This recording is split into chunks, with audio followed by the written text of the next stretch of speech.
informations, Odile Martin. Bonsoir. Un homme s'est enchaîné il y a 1 heure aux grilles du palais de justice de Paris. Il a une mallette qui, selon lui, serait remplie d'explosifs. Les policiers ont engagé des discussions avec lui. Un périmètre de sécurité a été instauré. Le boulevard du Palais est complètement bloqué à la circulation.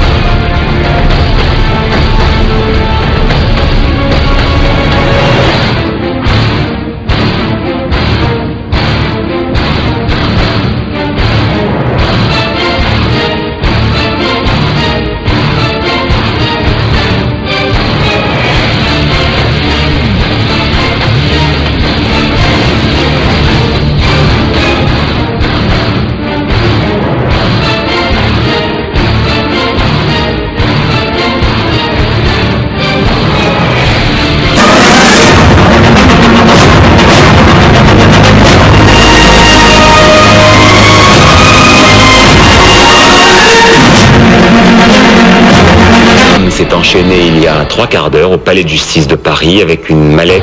Les policiers discutent avec lui. Un périmètre de sécurité a été installé autour du palais et à tout moment, bien sûr, nos envoyés spéciaux pourront intervenir dans le cours de ce journal s'il y a des développements.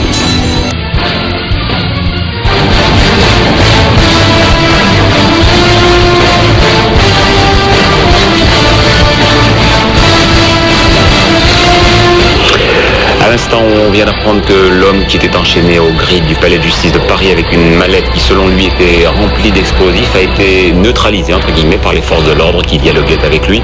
Il s'agit d'un artiste magicien du nom de Jacques Parlet qui, en raison d'un contentieux avec la justice, voulait rencontrer le président de la Cour de cassation.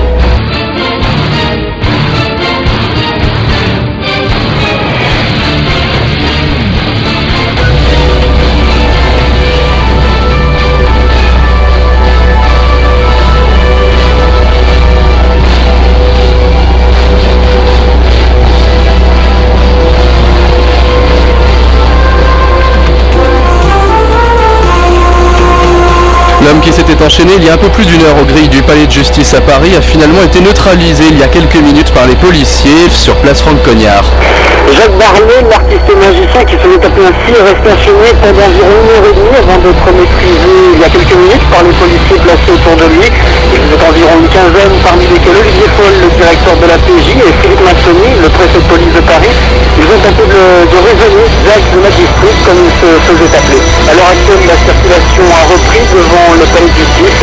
Les badauds qui étaient nombreux, à environ 150-200 mètres de ce forcené, sont maintenant repartis chez eux. Devant le palais de justice de Paris, Franck-Cognard, France Info.